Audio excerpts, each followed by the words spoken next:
वर्णानामर्थसङ्घानां रसानां छन्दसामपि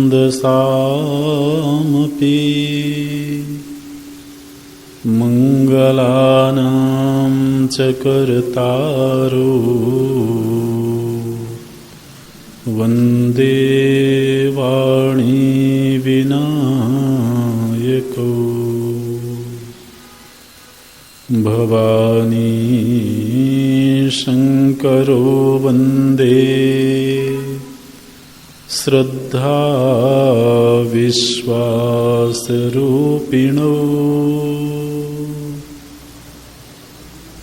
याभ्यां विना न पश्यन्ति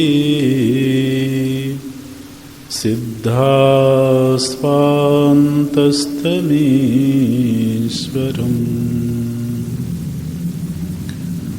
वन्दे बोधमयं नित्यं गुरुं शङ्कररूपिणम्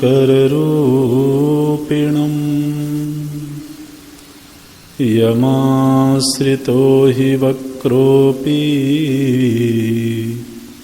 चन्द्रः सर्वत्र वन्द्यते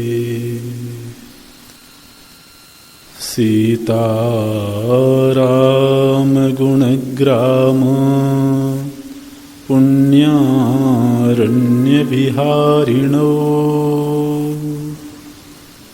वन्दे विशुद्धविज्ञानो कवीश्वर कपीश्वरो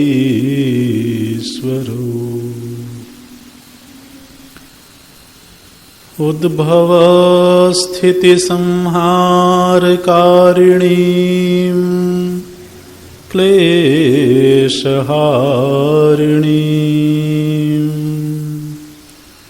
सर्वश्रेयस्करीं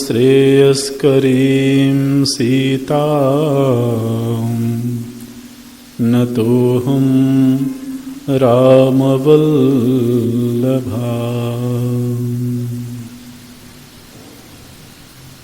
यन्मायावशवर्ति विश्वमखिलं ब्रह्मादिदेवासुराः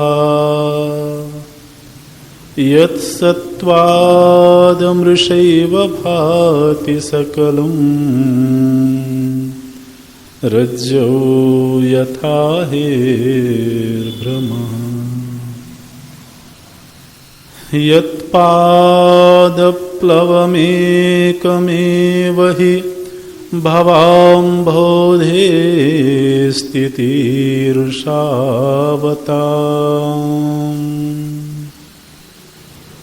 वन्देऽहं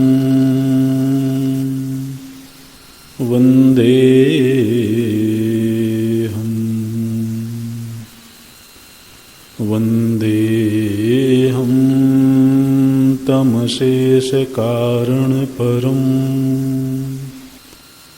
रामाख्यमीशं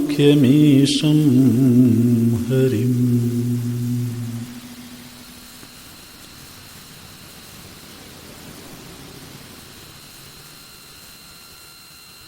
श्रीराम जय जय राम, श्रीराम जय राम श्री राम जय जय राम जय राम श्री राम जय जय राम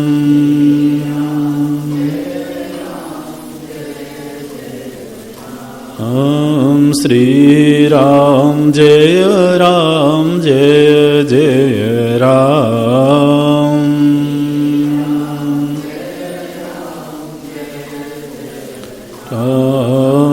श्री राम जय जय राम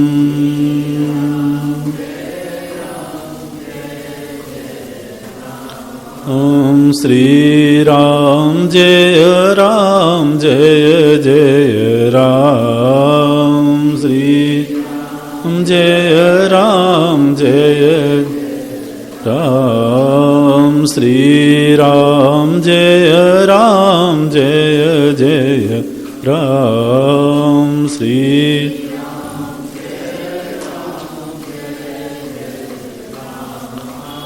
श्री राम जय जय राम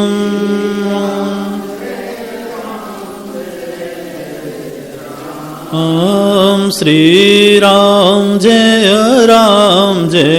जय राम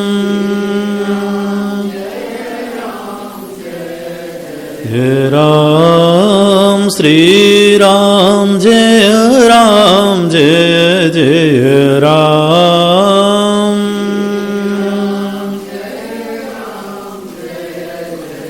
राम श्री राम जय जय राम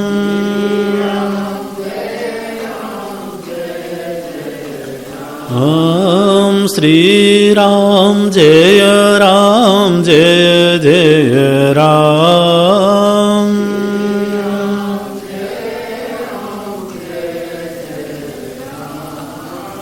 श्री राम जय जय राम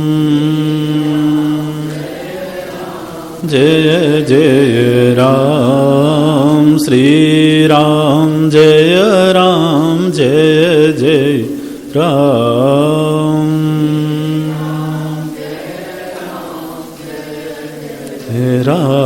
राम श्री राम जय जय राम श्री राम जय जय राम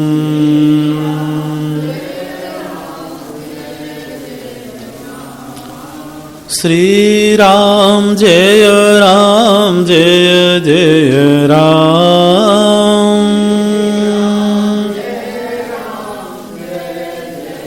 राम श्री राम जय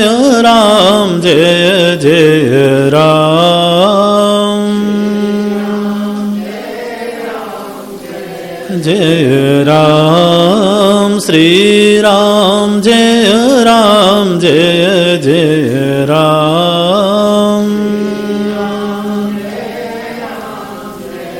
जय राम श्री राम जय जय राम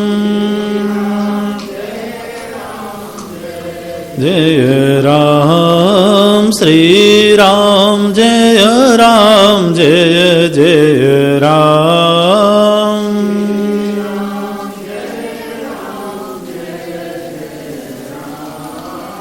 श्री राम जय जय राम जय राम श्री राम जय जय राम जय राम श्री राम जय जय राम।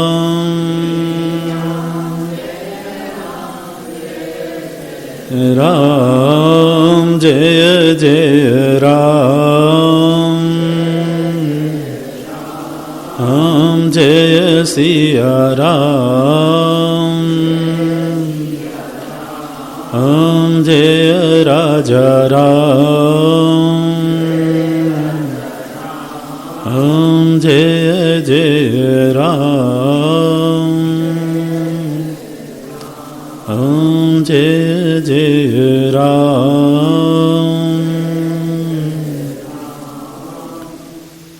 बोलिए सियावर रामचंद्र भगवान की। श्री हनुमंतलाल जी महाराज की। श्री सद्गुरुनाथ महाराज की।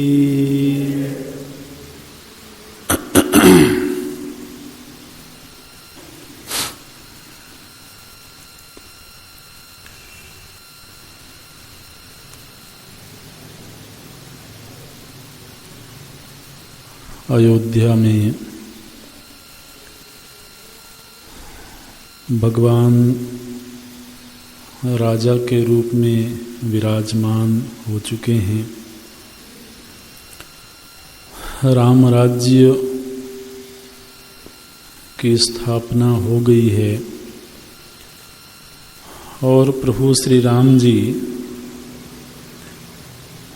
11,000 वर्ष तक तो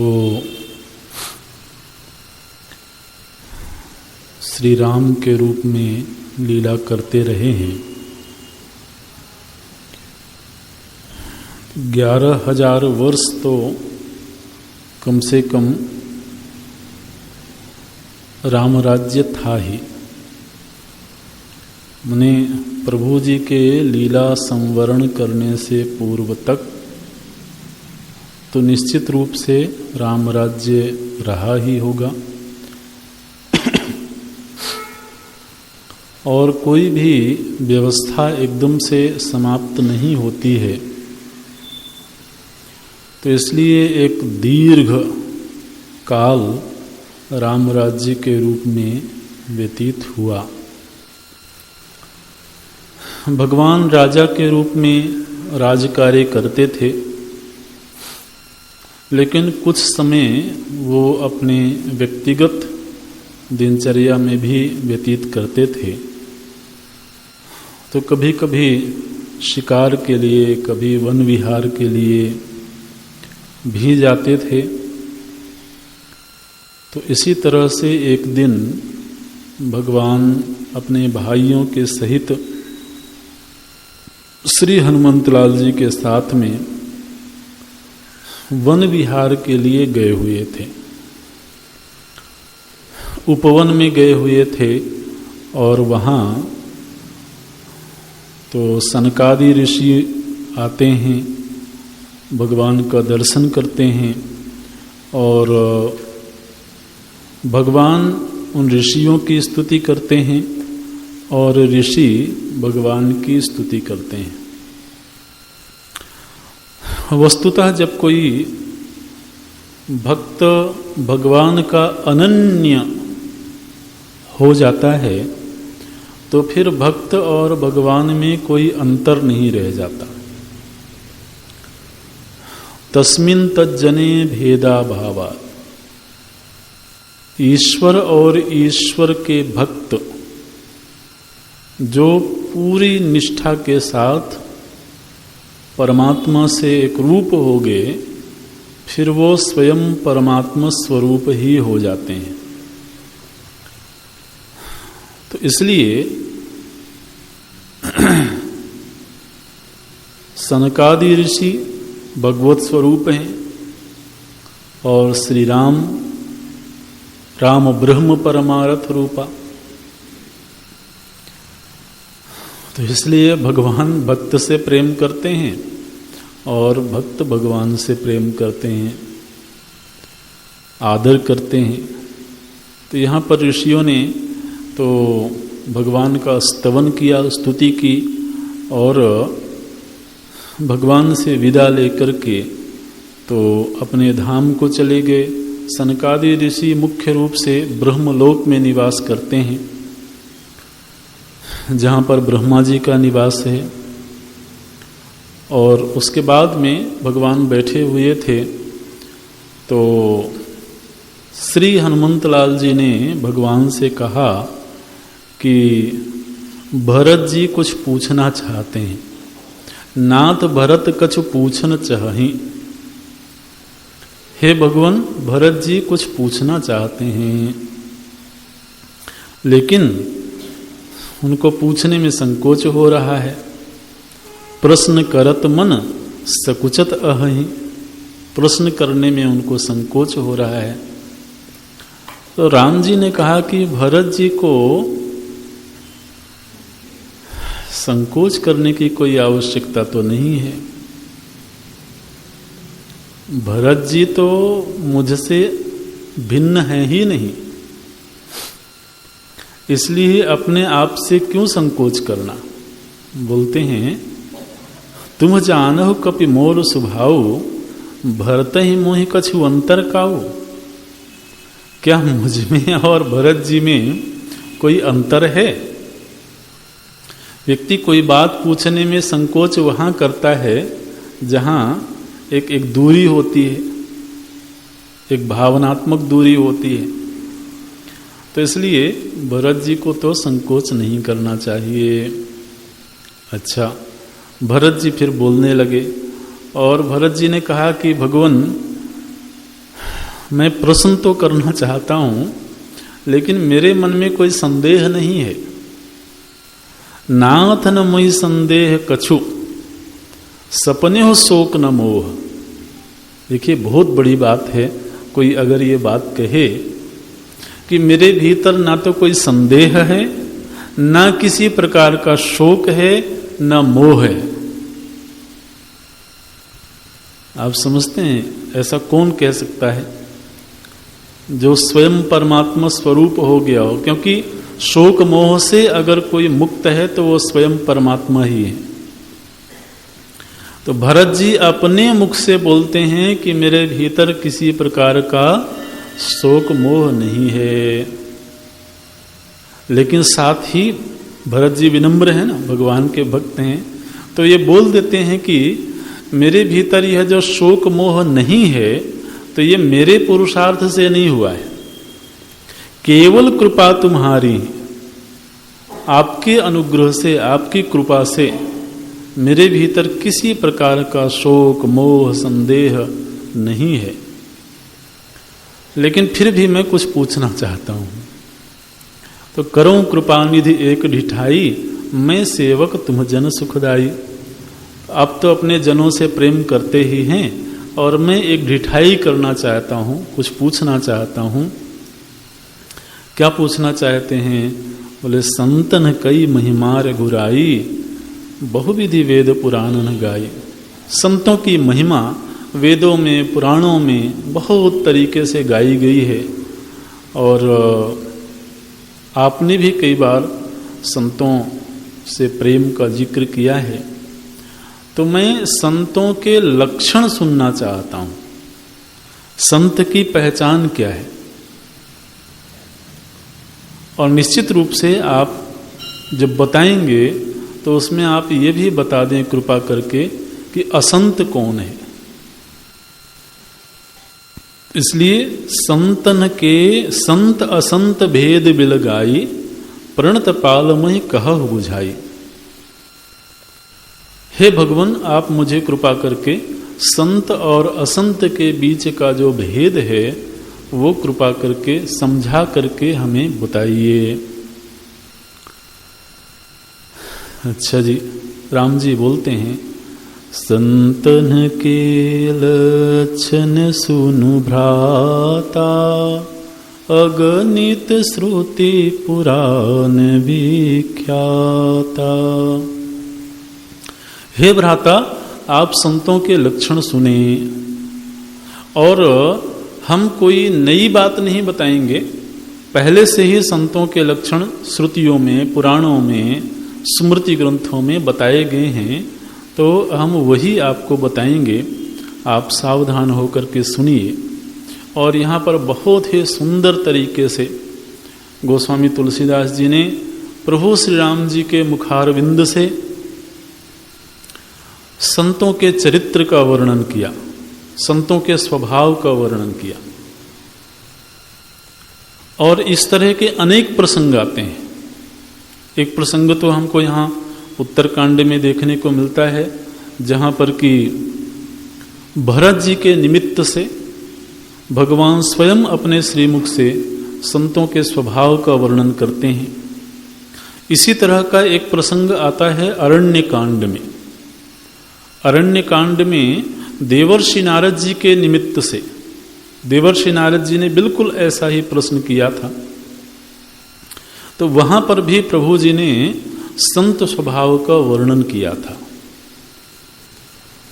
तो ये प्रसंग ऐसे होते हैं जो हमारे लिए सतत पठनीय होते हैं, हम सभी को पढ़ना चाहिए।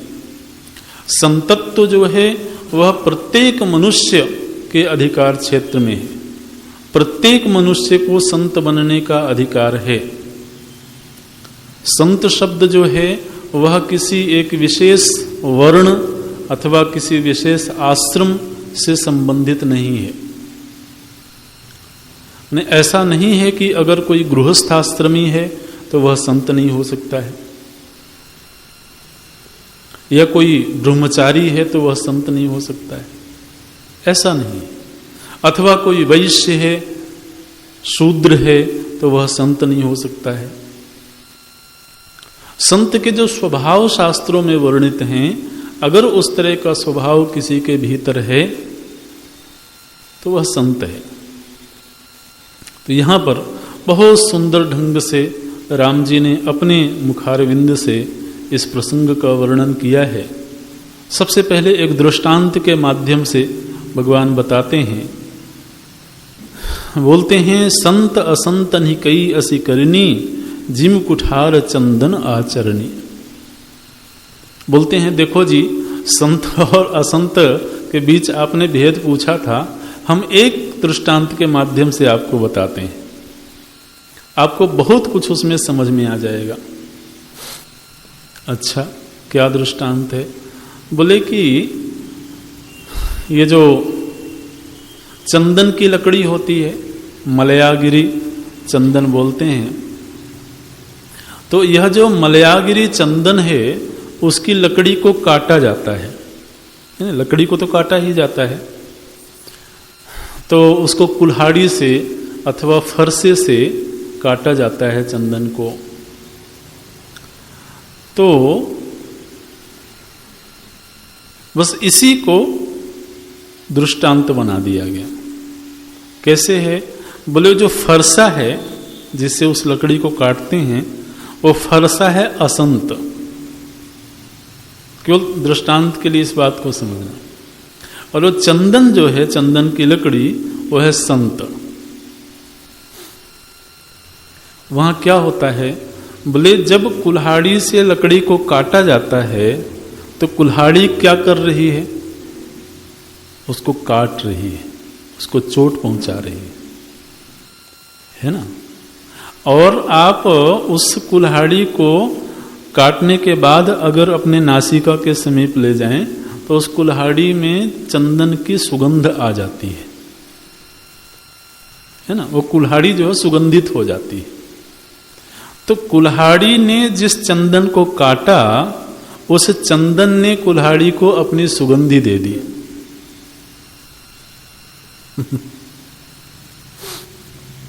मतलब क्या है कि जो असंत होता है वह संत को चोट पहुंचाता है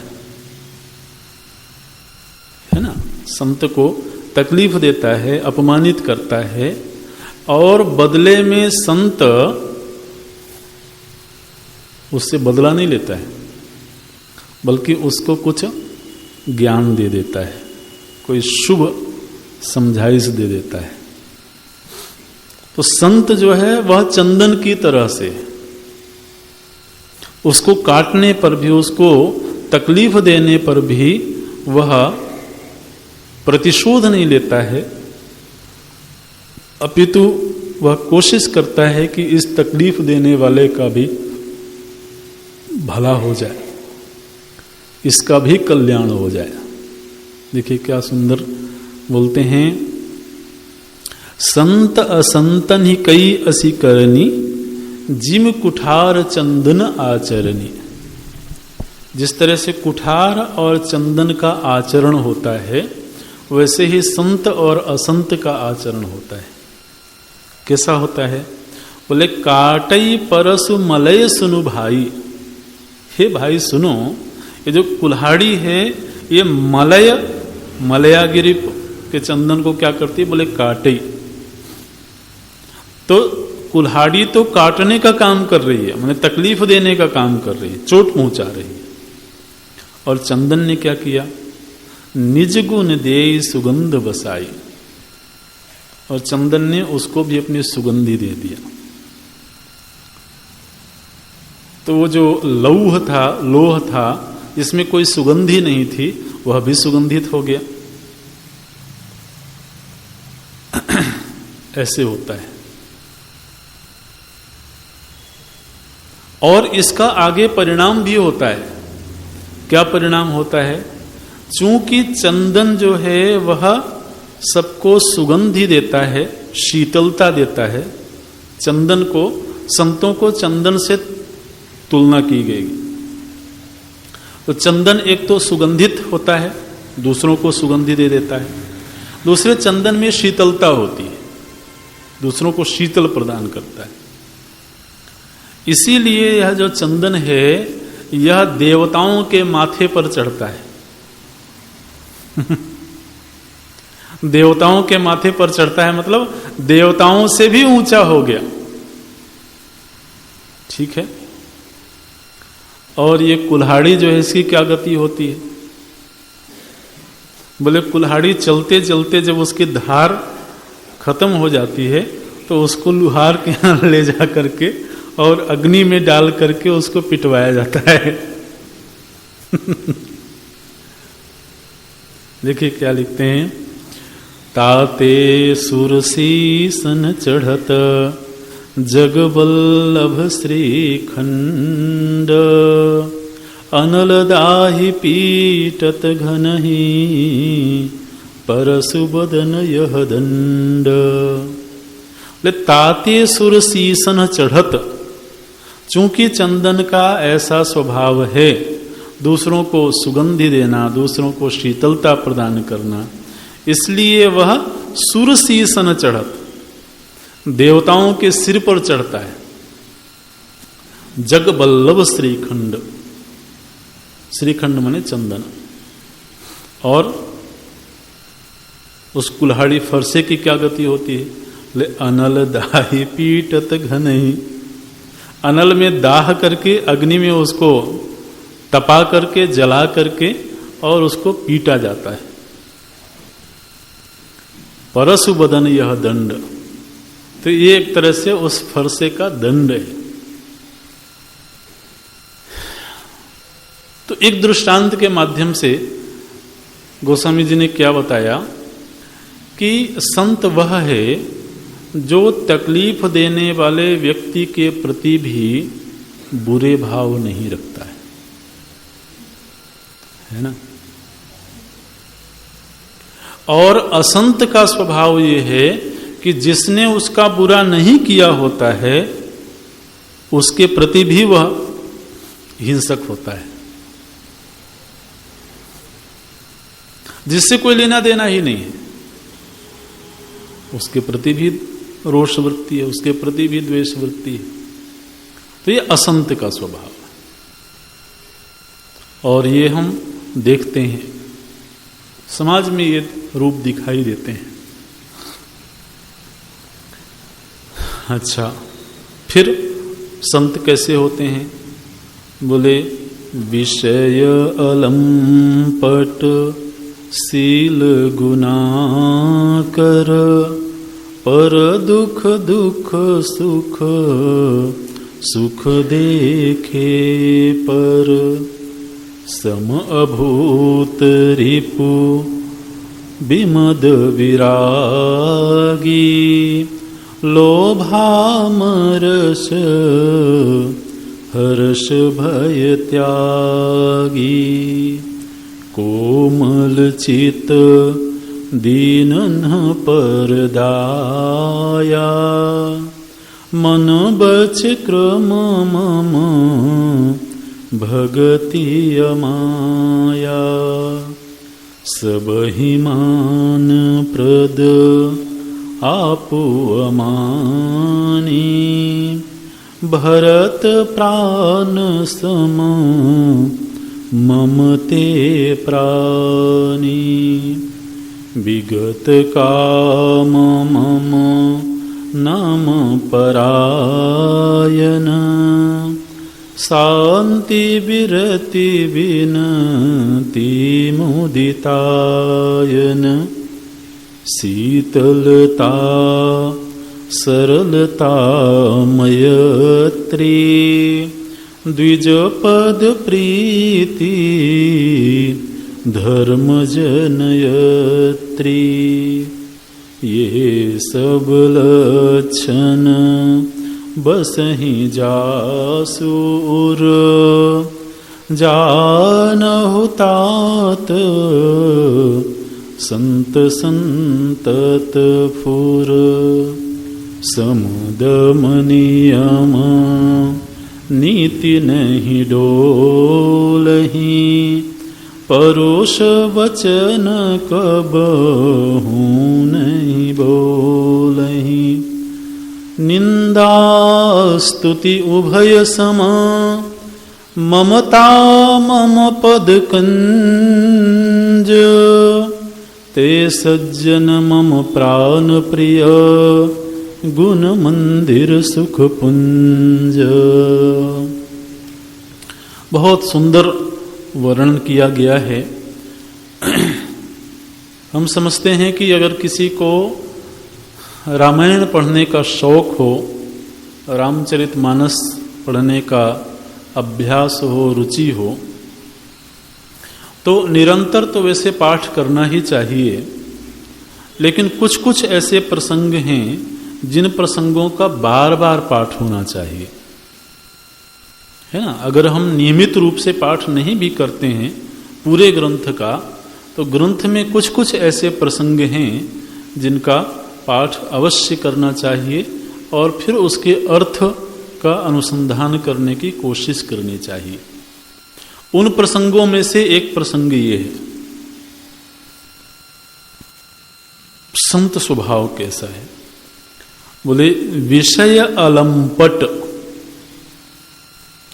विषय के प्रति वो लंपट नहीं है। लंपट शब्द का अर्थ होता है आसक्त, है ना। विषय का भोग करना जीवन की एक जरूरत है, ठीक है। विषय माने क्या? विषय माने भोजन, दृश्य। विषय माने हम अपनी इंद्रियों के माध्यम से जो कुछ भी ग्रहण करते हैं वो विषय है। रसना इंद्रिय से हम भोजन ग्रहण करते हैं, वो रसना का विषय है। नेत्रों से हम कोई दृश्य देखते हैं, रूप देखते हैं, वो नेत्र का विषय है। कानों से हम कुछ सुनते हैं, वो कान के विषय हैं। तो इस तरह से हमारी इंद्रियों के द्वारा जिनको ग्रहण किया जाए वो सब विषय हैं। अब इन विषयों को ग्रहण करना ये जीवन की एक जरूरत है, एक आवश्यकता है। विषय त्याग जो है यह पूरी तरह से संभव नहीं है, लेकिन विषय के प्रति पर्टिकुलर हो जाना कि मुझे तो यह विषय अवश्य चाहिए और अगर यह विषय नहीं मिलेगा तो हम दुखी हो जाएंगे, हम विचलित हो जाएंगे। तो विषय को जीवन यापन के लिए स्वीकार करना ये तो असाधु भी करेगा, साधु भी करेगा, ये ब्रह्मचारी भी करेगा, गृहस्थ भी करेगा, सन्यासी भी करेगा, हर व्यक्ति करेगा। इसलिए संत कौन है? जो विषय को सामान्य तौर पर तो ग्रहण करता है, लेकिन वह विषय लंपट नहीं होता है। माने कि अब अगर यह विषय नहीं मिला तो मैं दुखी रहूंगा, इसको बोलते हैं आसक्त हो जाना। ये भोज्य वस्तु नहीं मिली तो दुखी हो गए, ये दृश्य देखने को नहीं मिला तो दुखी हो गए, इस व्यक्ति का संग नहीं मिला तो दुखी हो गए। तो भगवत इच्छा से जो भी विषय प्राप्त है जीवन यापन के लिए, उसे स्वीकार करना, यह हर व्यक्ति के जीवन के लिए एक अनिवार्य शर्त है। लेकिन किसी विशेष विषय के प्रति आग्रही हो जाना, ये संत के चरित्र में नहीं होता। इसलिए बोलते हैं विषय अलंपट शील। शील माने होता है किसी को तकलीफ देने की वृत्ति नहीं रखना। शील गुणाकर, वो गुणों का खान होता है। आकर मतलब होता है खान, खजाना। उसके भीतर अनेक सद्गुण होते हैं और ऐसे गुण होते हैं जो दूसरे के हित में हो। कोई भी गुण जो है ना, वह गुण सद्गुण कब माना जाता है? कोई भी गुण सद्गुण तब माना जाता है जब उससे उस व्यक्ति का हित तो होता ही हो, लेकिन साथ ही दूसरों का भी हित होता हो। जैसे मान लीजिए हमारे पास में कोई ज्ञान है, कोई समझ है, विवेक है, तो अब उस ज्ञान से हमारा हित हो रहा है, वो एक बात है। लेकिन उस ज्ञान से दूसरे का भी मंगल हो जाए, दूसरे का जीवन भी सन्मार्ग पर चल पड़े, तब वह जो ज्ञान जो है वो सद्गुण में गिना जाएगा। ऐसे तो इस तरह के उसके पास अनेक गुण होते हैं जो दूसरे का कल्याण कर सके। विषय अलंपट शील गुणाकर, पर दुख दुख सुख सुख देखे पर। बोलते हैं संत वो है जो दूसरे के दुख में दुखी हो जाए और दूसरे के सुख में सुखी हो जाए। इसके बाद ही जब संत का प्रसंग पूरा हो जाएगा ना, तब असंत का लक्षण भी गोस्वामी जी बताएंगे और वो बिल्कुल इससे विपरीत होता है। संत का स्वभाव यह है कि दूसरा अगर प्रसन्न है तो उसकी प्रसन्नता में संत भी प्रसन्न है, और वह अगर दुखी है तो संत भी दुखी है। तो आप कहोगे इसका मतलब है कि संत के जीवन में भी सुख दुख होता है, क्योंकि दूसरे के सुख से सुखी हो गया, दूसरे के दुख से दुखी हो गया। बोले ऐसा नहीं है। संत तो वह है जो भगवंत में रमण करता है, इसलिए उसका अपना कोई सुख दुख नहीं है। अगर वह अपने दुख सुख में ही मगन हो तो दूसरे के सुख दुख की उसकी क्या परवाह होगी। लेकिन संत का स्वभाव कैसा होता है, संतों ने बड़ा अच्छा दृष्टांत दिया है एक। बोले जैसे दर्पण होता है, दर्पण होता है ना, तो दर्पण जो होता है वो कैसा होता है कि अगर कोई कुरूप व्यक्ति उसके सामने जाए तो दर्पण उसको वैसा ही चेहरा दिखाएगा। दर्पण उसको सुंदर तो नहीं बना देगा, ठीक। और कोई सुंदर वदन का व्यक्ति जाए, सुंदर मुख वाला व्यक्ति जाए, तो दर्पण उसको सुंदर चेहरा दिखा देगा। और जब कोई उसके सामने नहीं जाएगा तब उसमें कोई चेहरा नहीं दिखेगा, है ना। इसी तरह से संत के पास अगर कोई दुखी व्यक्ति गया तो जितनी देर तक वो व्यक्ति उसके समीप में है उतनी देर तक संत के मन में भी संवेदना आ जाएगी, दुखी हो जाएगा। अब ऐसा नहीं है कि वो दुखी व्यक्ति को लेकर के दुख में ही बैठा रहे सारा रात दिन, ऐसा नहीं। जब कोई दुखी व्यक्ति उसके समीप में गया तो उस समय वो ठठा करके हंसेगा नहीं, वो उसके दुख का मजाक नहीं उड़ाएगा, उसके दुख को वो एंजॉय नहीं करेगा, बल्कि वह उसके दुख में शामिल हो जाएगा। और सामने कोई प्रसन्न व्यक्ति आया हो, सुखी व्यक्ति आया हो, और उसको सुखी देख करके हम मुंह लटकाए बैठे हों, तो ये अच्छी बात है क्या? बोले वो सुखी है तो उसके सुख में शामिल हो जाओ। जब हम सुखी व्यक्ति के सुख में शामिल हो जाते हैं तो उसका सुख बढ़ जाता है, और जब दुखी व्यक्ति के दुख में शामिल होते हैं तो उसका दुख घट जाता है। ऐसे उस संत का यह स्वभाव होता है, वह स्वयं में सुख दुख से ऊपर है, लेकिन सामने वाले के व्यवहार के आधार पर वह दुखी भी होता है, सुखी भी होता है। ऐसे क्या बोलते हैं? पर दुख दुख, सुख सुख देखे पर, यह संत का स्वभाव है। सम, सभी के प्रति वह समता का व्यवहार करता है, पक्षपात पूर्ण व्यवहार नहीं है। अभूत रिपु, गोस्वामी जी बोलते हैं कि उसका दुश्मन पैदा नहीं हुआ। अभूत मतलब होता है न भवती इति, जो पैदा ही नहीं हुआ। कौन? बोले रिपु। रिपु बोलते हैं दुश्मन को। तो बोले संत किसको कहेंगे? कि जिसका दुश्मन कभी पैदा ही नहीं हुआ। बोले अच्छा, और कोई उससे दुश्मनी कर रहा हो तो? बोले वो कर रहा हो तो उसकी मर्जी है। लेकिन संत का स्वभाव कैसा है? बोले वह अपने दिल में अन्य के प्रति वैर भाव नहीं रखता है। अरे वैर भाव जब हम किसी के प्रति रखते हैं ना, तो इस वैर को हमें ही ढोना पड़ता है।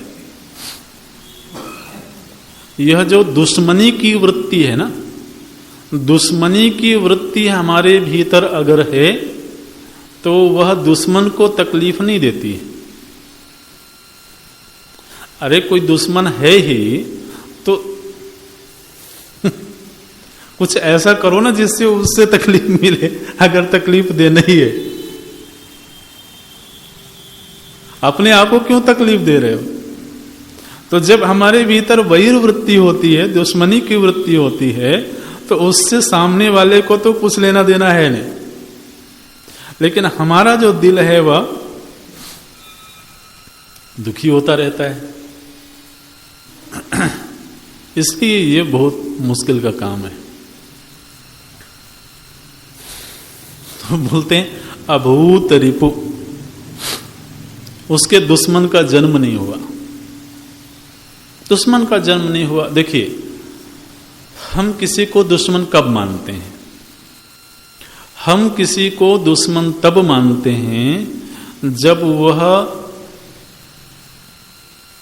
हमारी किसी चीज का हरण कर रहा हो, हमारी कोई चीज छीन रहा हो। ठीक है, हम समाज में सम्मानित हैं और किसी व्यक्ति ने हमारे सम्मान को छीन लिया, सम्मान के ऊपर चोट पहुंचा दिया, तो उसके प्रति दुश्मनी का भाव आ गया। ऐसे होता है ना। आप विचार करके देखें कि जीवन में जब हम किसी को अपना बैरी समझते हैं तो किसी को हमने बैरी के रूप में क्यों देखा? जरूर उसने हमारे जीवन में से किसी न किसी चीज को छीना होगा। हमें सुख देने वाली किसी न किसी वस्तु का उसने हरण किया होगा। हमारे मित्र को वो हमसे दूर कर दिया, हमारी संपदा छीन लिया, हमारे यश को छीन लिया। सुख देने वाली चीजें तो यही हैं। यशस्वी होकर के व्यक्ति सुखी है, मित्रों का समुदाय है तो सुखी है। हमारा किसी से बड़ा अच्छा संबंध था, उसने आकर के संबंध विच्छेद कर दिया, तो क्या किया उसने? संबंध को छीन लिया। तो कुल मिलाकर के हमारे जीवन में हम दुश्मन उसी व्यक्ति को समझते हैं जो हमें सुख देने वाली किसी न किसी वस्तु का अपहरण कर लेता हो। अब ये जो संत हैं, इनका बाहर कुछ है ही नहीं है, अब वो किसका अपहरण करेगा? संत का जो अपना है वो तो केवल परमात्मा है, और परमात्मा को छीनने की सामर्थ्य किसी में है नहीं। इसलिए संत की कोई संपत्ति छीनने की गुंजाइश ही नहीं है। तो जब कोई चीज छीना ही नहीं जा सकता, तो दुश्मनी किससे रखे हो? ऐसे तो बोलते हैं सम अभूत रिपु विमद।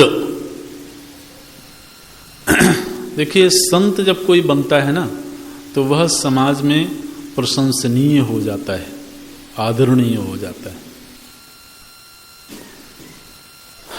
और व्यक्ति को जब आदर मिलता है, तो वह आदर कभी कभी उसके भीतर मद पैदा करता है, अहंकार पैदा करता है।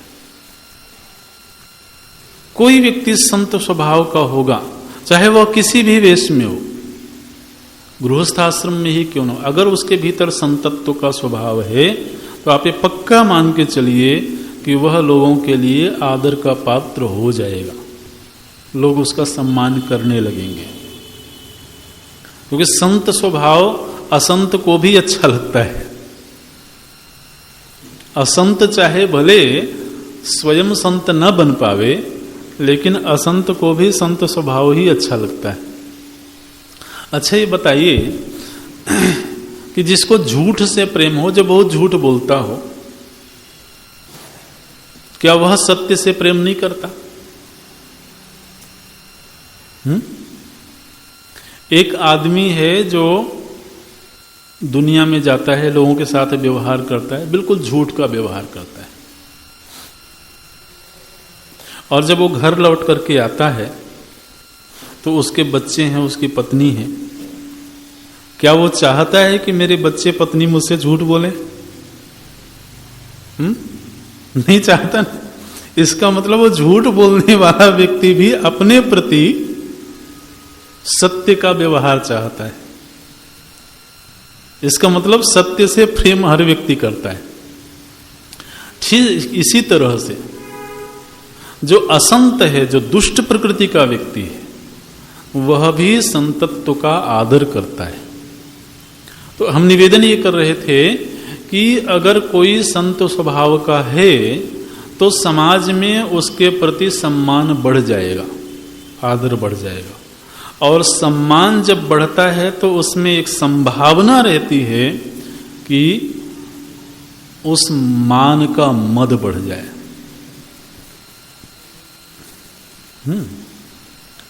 सम्मान भी बढ़ता है, ऐश्वर्य भी बढ़ता है। संतत्व के साथ साथ अगर वह साधना कर रहा हो, तपश्चर्या कर रहा हो, तो उसके जीवन में ऐश्वर्य की वृद्धि होती है, यश की वृद्धि होती है। और ये सब जो उपलब्धियां हैं, इनमें एक संभावना यह पैदा होती है कि वह थोड़ा अभिमानी होने लगे। यहां पर क्या बोलते हैं? विमद। अगर संत स्वभाव होने पर उसको मान मिला, और मान मिल जाने से अगर अभिमान बढ़ गया, तो संतत्व शिथिल हो गया।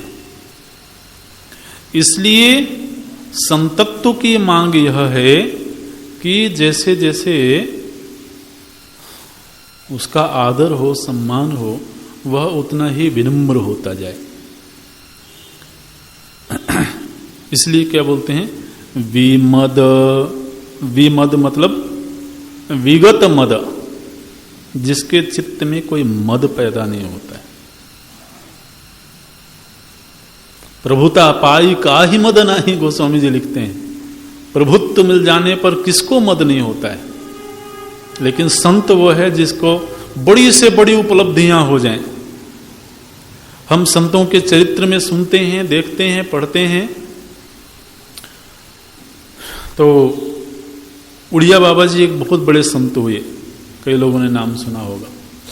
पद यात्राएं करते थे, गाड़ी वाहन में नहीं चढ़ते थे प्रायः।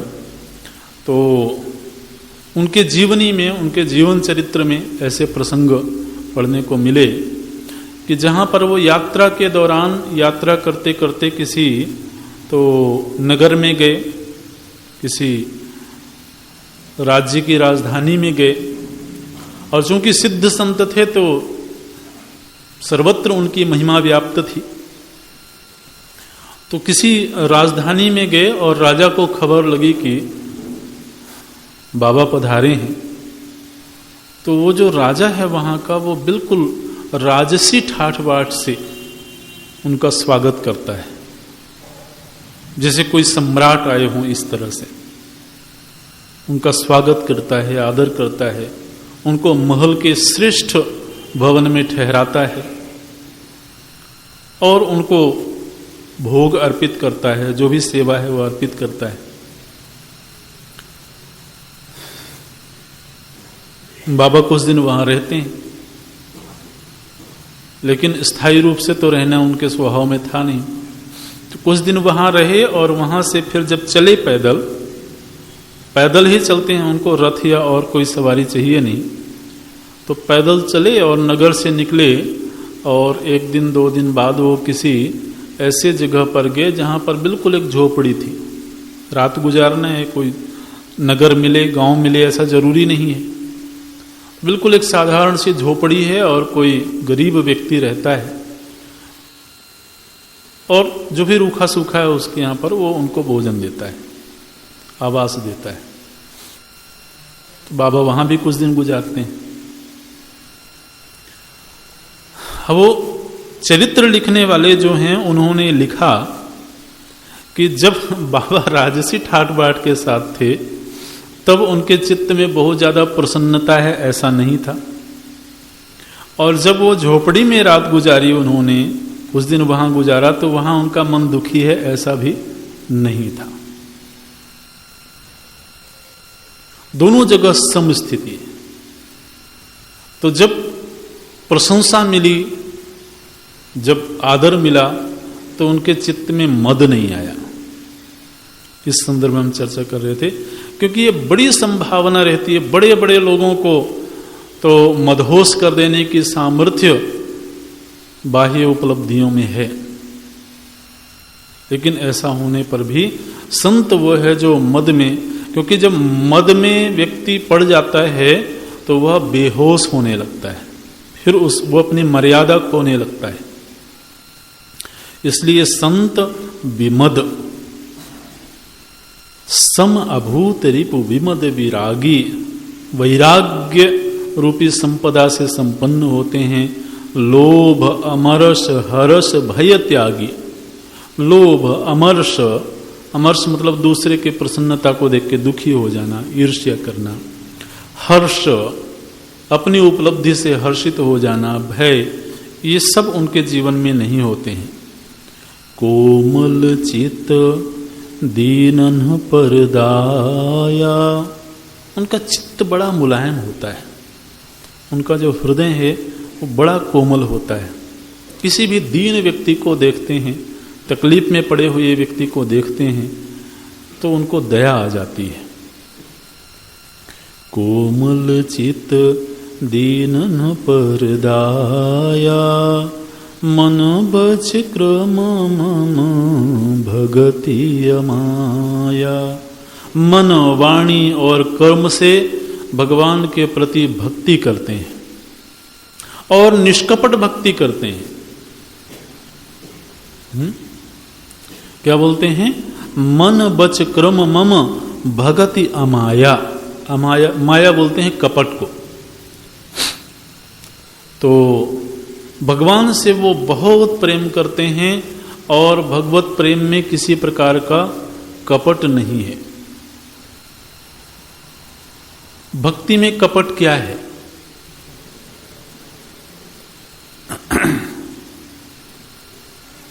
देखिए, कपट का मतलब होता है किसी चीज को छिपाना, है ना। कपट क्या बोलते हैं? बोले व्यक्ति बड़ा कपटी है। कपटी है माने क्या करता है? बोले वो कोई चीज छिपा करके कुछ और प्रकट करता है, होता कुछ और है, दिखाता कुछ और है, उसको बोलते हैं कपट। तो गोस्वामी जी लिखते हैं कि संत के जीवन में भक्ति होती है, लेकिन उस भक्ति में कोई कपट नहीं होता। कपट नहीं होता का मतलब क्या है कि कभी कभी क्या होता है कि हमारे हृदय में भक्ति नहीं होती है, लेकिन हम दुनिया को दिखाते हैं कि मैं भक्त हूं।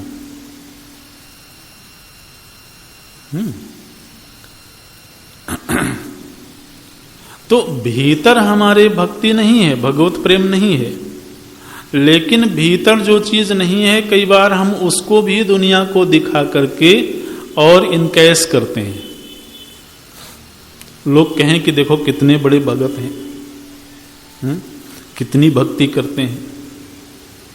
तो दूसरों को भक्त के रूप में प्रस्तुत करके और फिर सामने वाले से प्रशंसा ले लिया, आदर ले लिया। तो इसको बोलते हैं भक्ति में कपट।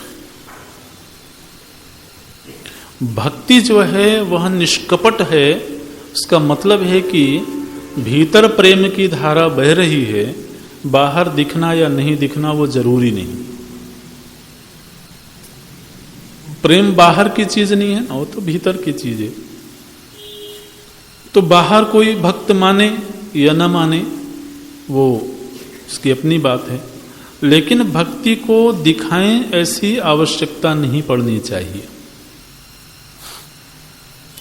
दूसरा भक्ति में कपट होता है कि हम दिखाना चाहते हैं कि हम भगवान से प्रेम करते हैं, लेकिन वास्तव में वो प्रेम तभी तक है जब तक कि हमारी जरूरतें पूरी होती हैं। कभी कभी हम प्रेम इसलिए भी करते हैं क्योंकि हमारी जरूरत पूरी हो रही है। जिस दिन जरूरत पूरी होनी बंद हो गई, एक सज्जन मिले हमको एक शहर में, बोले कि मेरे घर में तो पुराने समय से ही पूजा पाठ होता था, भगवान की मूर्तियां थीं, तस्वीरें थीं, और हम पीढ़ी दर पीढ़ी पूजा करते रहे। और एक बार ऐसा हुआ कि व्यापारी थे, तो बोले व्यापार में बड़ा घाटा हुआ और मन बहुत खिन्न हुआ, बहुत दुखी हुआ, परिस्थिति बहुत विकट हो गई और मन इतना खिन्न हुआ कि मुझे लगा कि ये जो हम जीवन भर पूजा करते रहे हैं ये सब व्यर्थ है। अगर भगवान होते तो हमको इतना दुख क्यों होता, जीवन में इतनी परेशानी क्यों आती। तो बोले एक दिन बड़ा गुस्सा आया मुझको, बहुत गुस्सा आया, तो मैंने वो सारी मूर्तियां समेटी। बोले सब मूर्तियों को समेटा, झोले में भरा और जाकर के पेड़ के नीचे से छोड़ आया।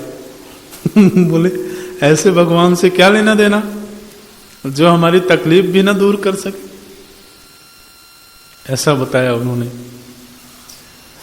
तो हालांकि बाद में फिर उनको सत्संग मिला और फिर से वो अपने भक्ति के मार्ग पर आ गए, वो एक अलग बात है।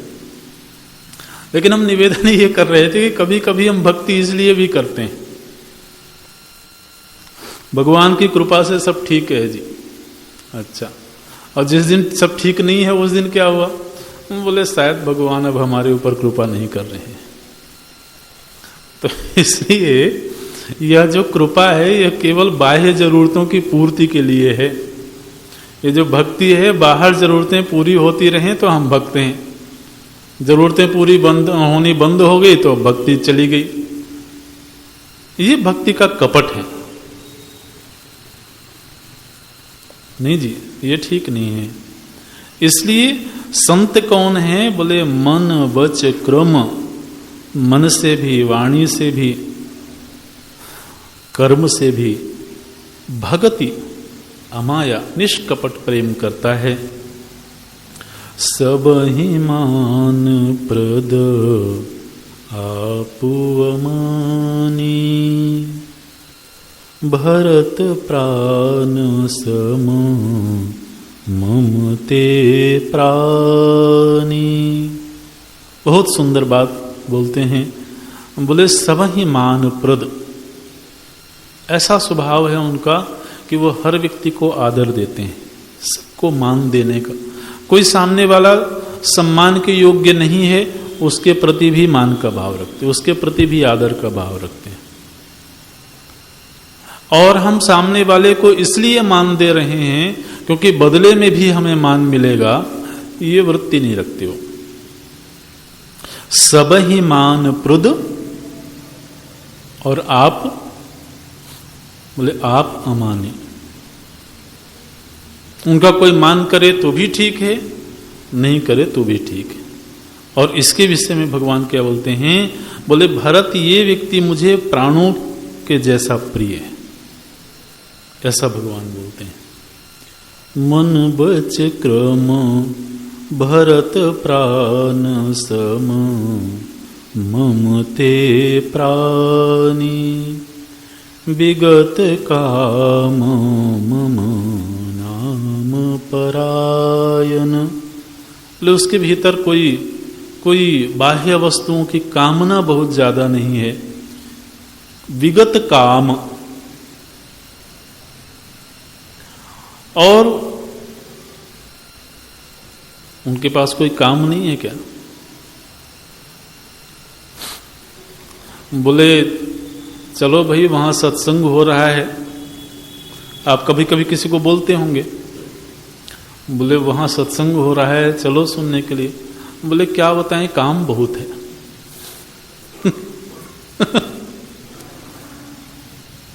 काम बहुत है।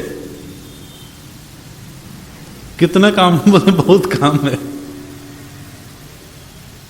व्यर्थ में बैठा होगा आदमी, लेकिन बहुत काम है। तो ये जो बहुत काम है ना, ये आदमी को बेकाम बना देता है। उस संत स्वभाव का व्यक्ति कौन है? बोले जिसके पास कोई काम नहीं है। बोले अच्छा, ये तो आप अकर्मण्यता का पाठ पढ़ा रहे हो। विगत काम, विगत काम मतलब क्या? जिसके पास कोई काम नहीं। बोले ये बहुत अच्छी बात है, कल से हम भी संत बनेंगे। कोई काम की आवश्यकता है नहीं, लेकिन उसके पास इतना बड़ा काम है कि जो कोई और कर नहीं सकता है। वो क्या है? बोले मम नाम परायण।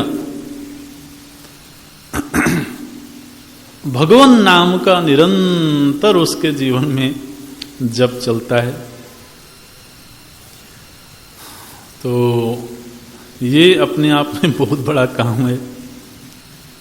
ये काम सभी से हो नहीं पाता है।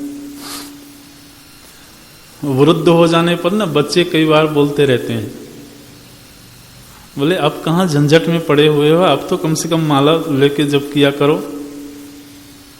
अब आप सुनो, बात तो अच्छी कह रहा है वो, लेकिन वो अच्छी बात भी अच्छी नहीं लगती है।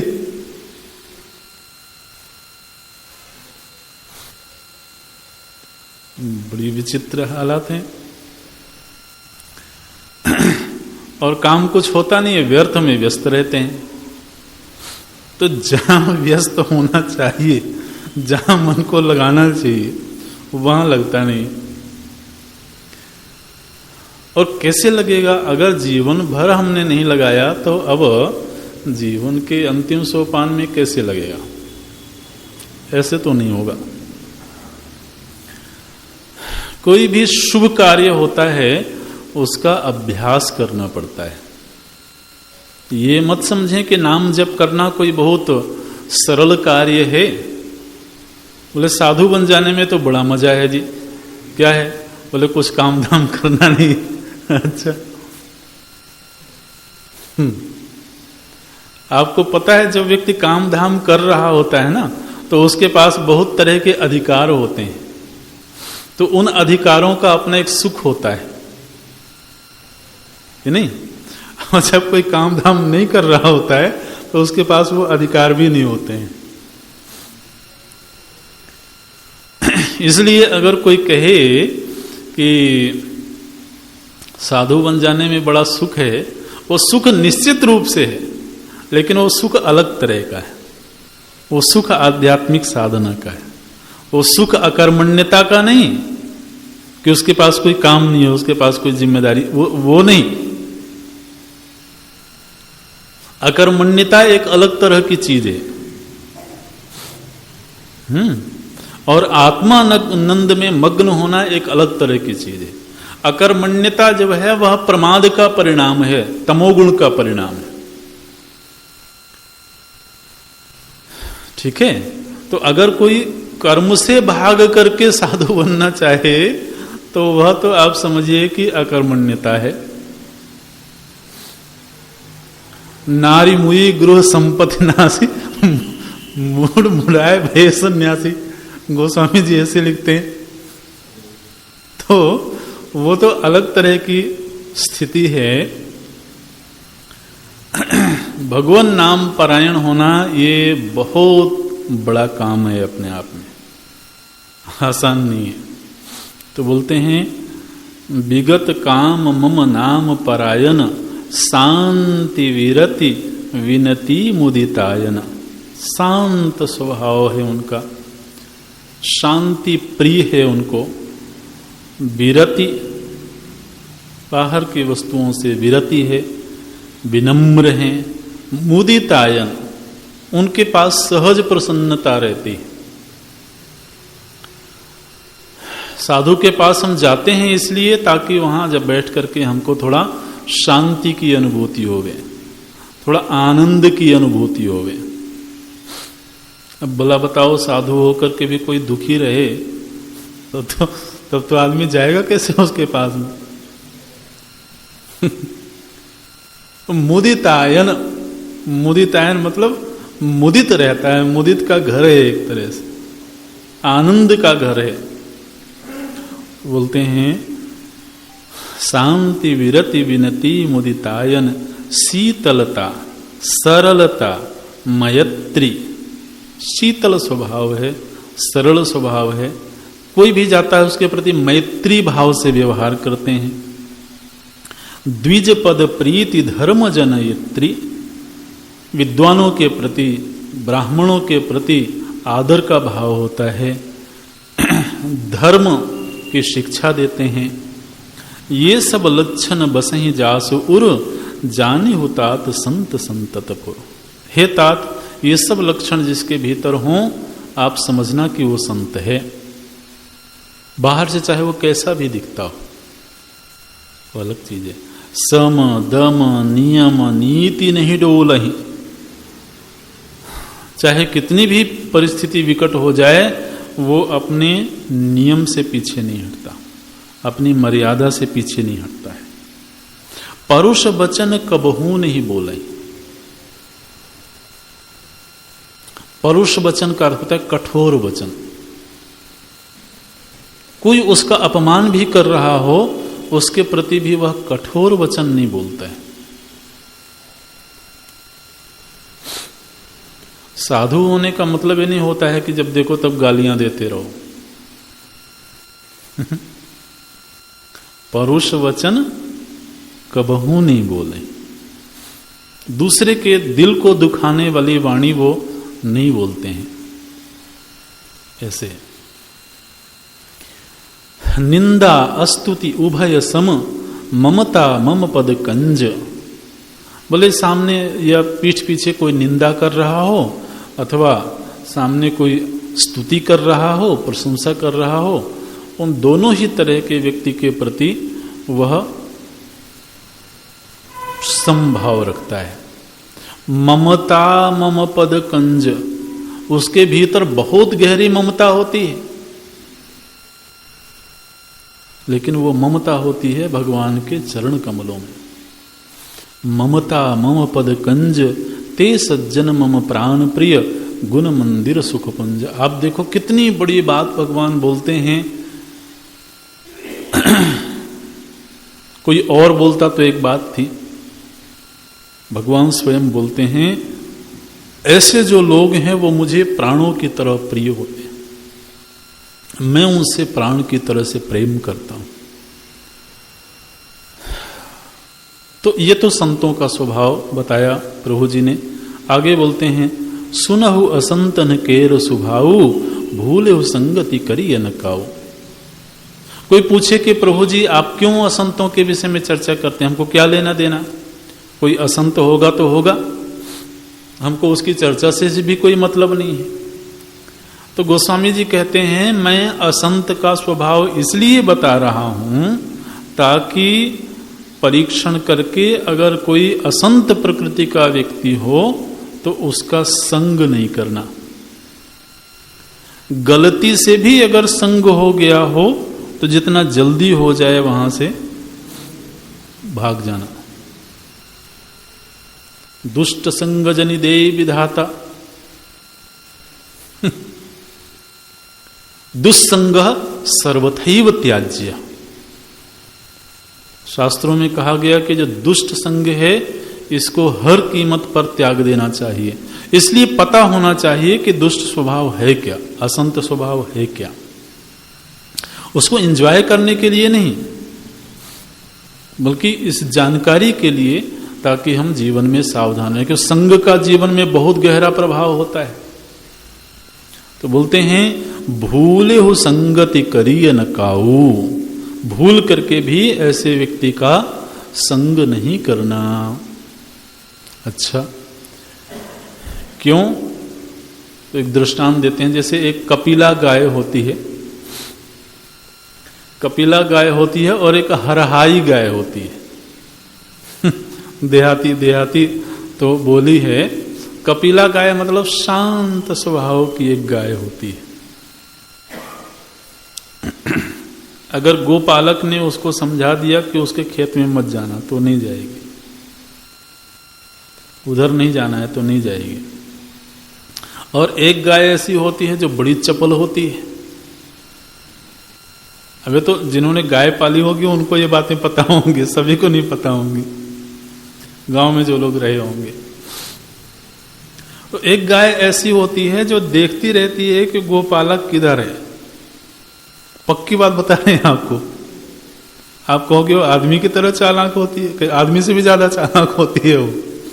बोले वो जो है देखती रहती है कि गोपालक किधर है, क्योंकि उसकी नजर होती है फसल के ऊपर।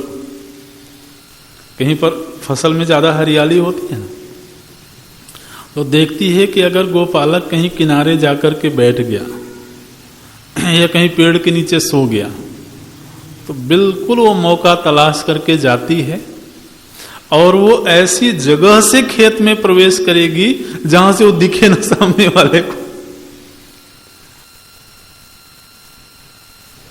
और ये जो गाय होती है ना, इस गाय की जो दूसरी गाय संगति करती है तो उसे भी वही पाठ पढ़ाती है। वो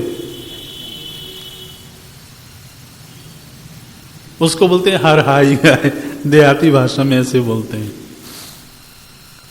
तो उस गाय के संग में आकर के जो शांत स्वभाव की गाय है, कपिला गाय है, वह भी उसी के अनुसार आचरण करने लगती है। ऐसे संग का ऐसा प्रभाव। लिखते हैं गोस्वामी जी, तिनकर संग सदा दुखदाई जिमी कपिला ही घालई हरहाई। जिस तरह से जो हरहाई गाय है वो कपिला गाय को भी दुष्ट बना देती है, इसी तरह से असंत स्वभाव का व्यक्ति तो दूसरे को भी असंत बना देता है। ऐसे अच्छा वो कौन है, कैसा है? बोले खलन हृदय अति ताप विसेखी जरहि सदा पर संपत्ति देखी। एक व्यक्ति जो है बोला कि मैं पहले बहुत आलसी हुआ करता था, बड़ा अकर्मण्य था, तो कुछ काम धाम नहीं करता था। फिर मैंने कर्मठ लोगों का संग किया। और अब वो भी आलसी हो गए।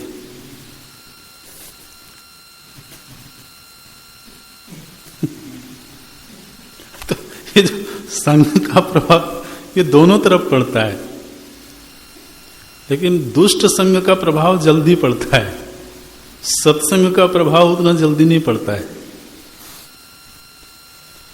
तो बोलते हैं कि खल स्वभाव कैसा होता है, जरहि सदा पर संपत्ति देखी। हो सकता है इस तरह की कोई वृत्ति हमारे भीतर भी हो, तो हमें परीक्षण करना चाहिए, हमें देखना चाहिए। जरूरी नहीं है कि दूसरे के भीतर ही उसकी खोज की जाए। दूसरे में देखना इसलिए ताकि अगर सामने वाले में है और हमने संग किया हुआ है तो हम वहां से पीछे हट जाएं, और अपने भीतर इसलिए देखना कि अपने भीतर अगर वैसी वृत्ति है तो उसको निकाल दिया जाए। दुष्ट स्वभाव का एक बहुत बड़ा लक्षण गोस्वामी जी ने कई जगहों पर लिखा, एक ही जगह नहीं, कई जगहों पर यह वर्णन आता है। तो क्या बोलते हैं कि जब दूसरा व्यक्ति संपन्न हो रहा हो, दूसरा व्यक्ति सुखी हो रहा हो, तो उसकी संपन्नता को देख करके हमारे भीतर जब जलन पैदा होने लगे, हमारे भीतर जब दुख पैदा होने लगे, तो समझना कि यह दुष्ट स्वभाव है। ये बोलते हैं खलन हृदय अति ताप विषेखी। खल के हृदय में विशेष प्रकार का ताप उत्पन्न होता है। कब? जरहि सदा पर संपत्ति देखी, दूसरे की संपत्ति को देख करके उसका हृदय जलता है। जहां कहूं निंदा सुनहि पराई, और जहां कहीं दूसरे व्यक्ति की निंदा सुन रहे हों तो उनको बड़ा आनंद मिलता है जी। जहां कहूं निंदा सुनहि पराई, हर्षहि मनहु परि निधि पाई। दूसरे की निंदा अगर सुन रहे हो तो इतने प्रसन्न होते हैं जैसे कि उनको कोई बहुत बड़ी संपत्ति मिल गई हो, कोई सोना चांदी मिल गया हो, ऐसे प्रसन्न होते हैं। काम क्रोध मद लोभ परायण, काम क्रोध मद लोभ, यही उनके जीवन के चरित्र होते हैं। निर्दय कपटी कुटिल मलायन, किसी के प्रति कोई दया नहीं है, कपट का व्यवहार है, कुटिल स्वभाव है, और हर तरह की मलिनता उनके चरित्र में है। बयरु अकारण, आप देखें जरा, कभी कभी हम ना किसी ऐसे व्यक्ति के प्रति भी वैर भाव रखते हैं जिससे हमारा कोई लेना देना ही नहीं, दूर दूर तक कोई वास्ता नहीं। और इसका सबसे बड़ा दृष्टांत देखने को मिलता है राजनैतिक चीजों में। कोई एक पार्टी है वो हमारी दुश्मन है, हम कहीं कोई नेता है नहीं, कोई नेतागिरी से कोई लेना देना नहीं है, लेकिन इस पार्टी के लोग कौन है? बोले हमारे दुश्मन है। इस पार्टी के लोग अपने प्रिय हैं। तो कभी कभी हम दुश्मनी अकारण ही रखते हैं, बिना किसी प्रयोजन के। तो बोलते हैं दुष्ट स्वभाव। बयरु अकारण, अरे भाई कोई लेना देना होता, उसने हमसे कुछ छीन लिया होता, कोई गाली गलौज की होती, कुछ अपमान किया होता, तो बैर रखते तो फिर भी वो थोड़ा तर्क संगत लगता भी। कोई कारण है नहीं, किसी देशवासी से, किसी धर्म वाले से, किसी जाति वाले से, किसी पार्टी वाले से वैर भाव पाल के बैठे रहेंगे, सुबह शाम उसी की चर्चा करते रहेंगे। ये इतना दुष्ट है, इतना बुरा काम किया, इतने बुरे वाक्य बोले इसने। अरे तो बोला होगा उससे, आप क्यों परेशान हो रहे हो जी? तो बोलते हैं वैर अकारण, बयरु अकारण सब काहू सो, जो करहित अनहित ताहू सो। कोई ऐसा होता है जिसके चित्त में कोई सकारात्मक वृत्ति नहीं रहती, उसकी नजर में दुनिया में हर व्यक्ति बुरा है, अच्छाई कहीं है ही नहीं।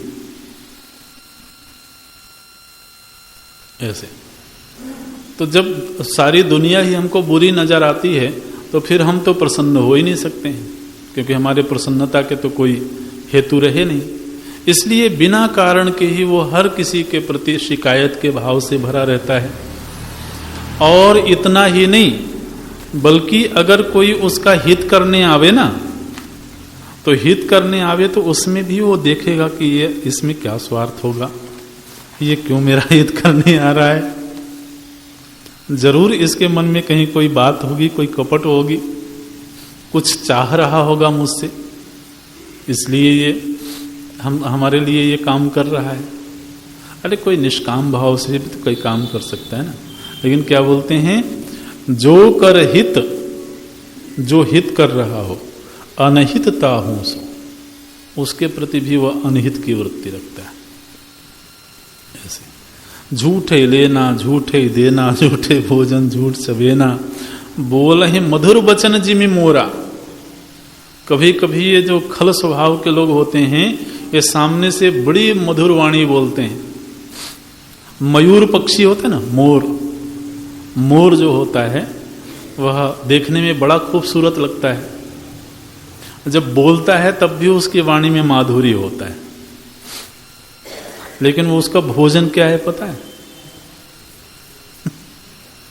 सर्प का भक्षण करता है। तो वाणी तो मधुर है, लेकिन भोजन करता है वो सर्प का। ऐसा स्वभाव है। तो इसी तरह से जो दुष्ट स्वभाव का व्यक्ति है, वह कई बार मधुर वाणी में बोलेगा, लेकिन कब वो भक्षण कर जाए इसका पता नहीं।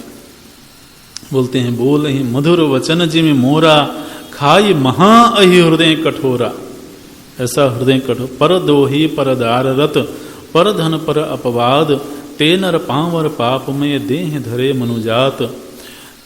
बहुत विस्तार से वर्णन किया है यहाँ पर गोस्वामी जी ने। मात पिता गुरु विप्र न मानहि, आप गए अरुघाल ही आनहि। बोले माता पिता गुरु संत के प्रति कोई आदर का भाव नहीं होता है। कोई व्यक्ति होता है ना, अपनी उपलब्धियों में ही मगन है, किसी बड़े से आदरणीय से कोई लेना देना ही नहीं। चलो लेना देना नहीं है वो तो एक बात है, लेकिन कभी कभी बुरी वृत्ति भी रखता है। ऐसा भी होता है। करहि मोह बस द्रोह परावा, दूसरों के प्रति द्रोह की वृत्ति रखता है। ऐसे अवगन सिंधु मंद मति कामे, वेद विदूषक परधन स्वामी। वेदों की निंदा करना उसका स्वभाव होता है।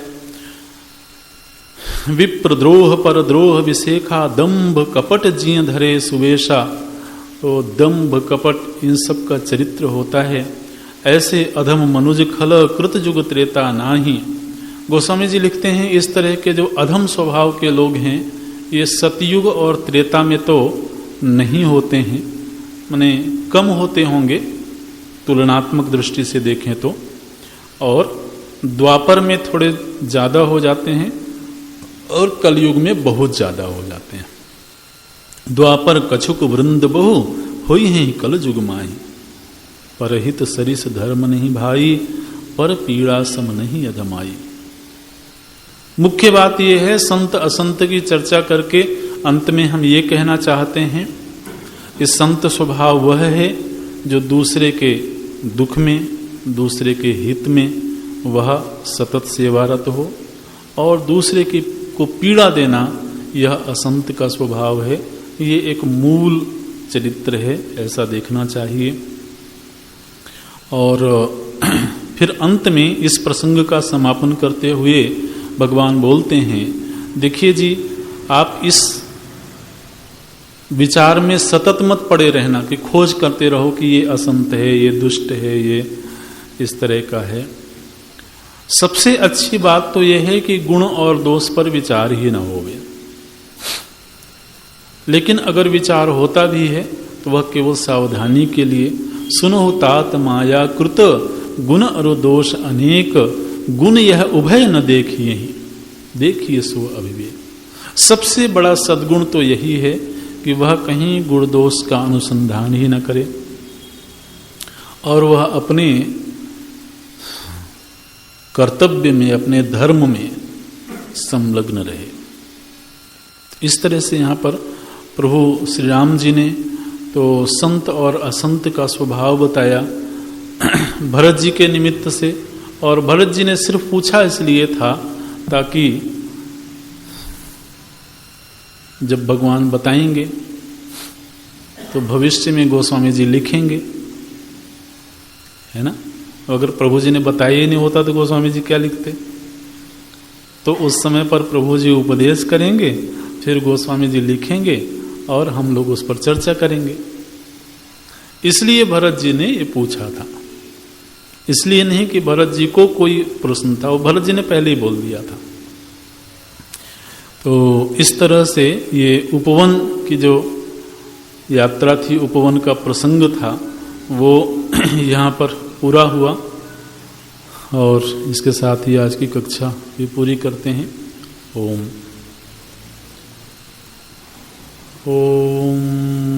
पूर्णमदः पूर्णमिदं पूर्णात् पूर्णमुदच्यते पूर्णस्य पूर्णमादाय पूर्णमेवावशिष्यते। ओम शांति शांति शांति। हरि ओम। श्री गुरुभ्यो नमः। हरि ओम।